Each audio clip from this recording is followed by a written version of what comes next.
පුරුදු වෙන්නලු එක විනාඩියක් ඉවසන්ට. බන්ධනාගාර අධිකාරිවරයෙක් ලිපියක් ලියනවා. මරණ දඬුවමට උරුමකම් කියන හිරකාරයෝ 100ක් කරගෙන අහන්න හේතුව විදිහට මොකක්ද කියන්නේ? මහත්තයෝ එක විනාඩියක් ඉවසපු නැති එක. එක විනාඩියක් ඉවසුවා නම් මොකද වෙන්නේ? පිහියෙන් අනීද? වෙඩි තියයිද? බෙල්ල කපයිද? නැහැ. අම්මේ තාත්තේ පුරුදු වෙන්න. මේකක්වත් අපිට ඕන විදිහට වෙන්නේ නැහැ. බුදුරු කොහොමද පැහැදිලි කරේ? අචින්තිතම්පි භවති චින්තිතම්පි විනස්සති. මේ ලෝකේ කවදාවත් හිතන දේ වෙන්නේ නැහැ. වෙන දේ හිතා ගන්නත් බෑ. එහෙම නෙමෙයිද?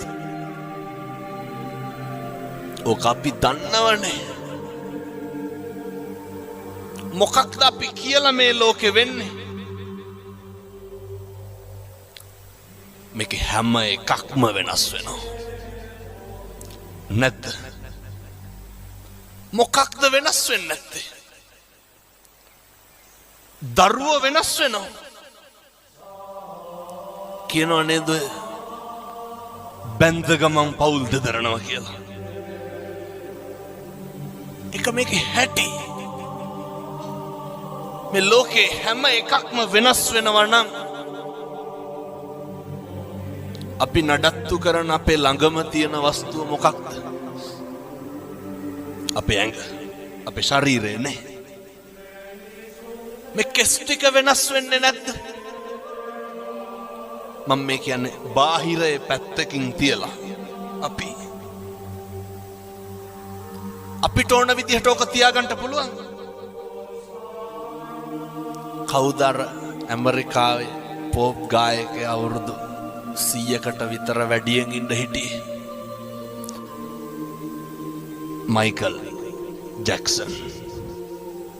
මොනවාද ජැක්සන්ට තිබ්බ අඩුපාඩු? අපිට දැන් මොකක් හරි වුණොත් හික් අඩුවට උපරිම යන්න තියෙන්නේ. අය මොකෝ දැන් නව ලෝකෙට යන්නේ. ඔය තියෙන එක දාගෙන යනවා. මයිකල් ජැක්සන්ට මොනවාද නොතිබ්බේ?